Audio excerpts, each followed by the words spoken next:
बिस्मिल्लाहिर्रहमानिर्रहीम। एहलियान पाकिस्तान अपनी आंखों के सामने देख रहे हैं कि कल से मुसलसल इमरान खान की बदमाश हुकूमत गुलामान रसूल पे तशद्दुद, लाठी चार्ज और शैलिंग के आर्डर दे चुकी है। हत्ता कि रात को फायरिंग भी हुई है।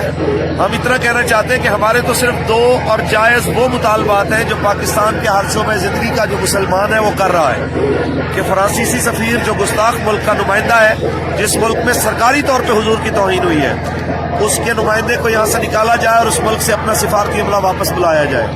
और दूसरा, उस मुल्क की मसनूआत का सरकारी तौर पे बाइकाट किया जाए। लेकिन अफसोस की बात है कि कलमा पढ़ने वाली फोर्सेस को कलमा पढ़ने वाले मुसलमानों के खिलाफ तशद्दुद के ऊपर उकसाया जा रहा है। और ये वो मुल्क है जिनका रास्ता श्रीनगर और कश्मीर के मुसलमान तक रहे कि ये हमें आज़ाद करवाएंगे। इनको तो वहां भेजना चाहिए था कि ये फोर्सेस वहां पे जाती और जाके उनका बदला लेती कि इस जुमे वाले दिन नमाज पढ़ते हुए नमाजियों को पेट्रोल पंप मार के नमाज पढ़ते हुए जिंदा जला दिया गया। इन लोगों ने तो उनका बदला लेना था। इन्होंने हिंदुओं से लड़ने की बजाय हमारे ऊपर तशद्दुद करने को ज्यादा बेहतर समझा है, जिनका जुर्म इतना है कि हम कहते हैं कि गुस्ताख रसूल की एक सजा सरतन से जुदा।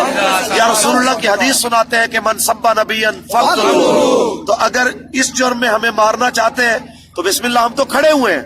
लेकिन पाकिस्तान के तमाम मुसलमानों को, खास तौर पे पिंडी इस्लामाबाद के मुसलमानों को हम कह रहे हैं कि ये आप सबकी मुश्तरका काज है। हम सब आपके मेहमान भी हैं, मुंतज़िर भी हैं। आप सारे हजरात जितना जल्दी हो सके नबी अलैहिस्सलाम की इज्जत और नामूस के लिए यहाँ पे पहुंचे। अल्लाह ताला आप सबका हामी और नासिर हो। लब्बैक लब्बैक या रसूल अल्लाह, लब्बैक लब्बैक या रसूल अल्लाह।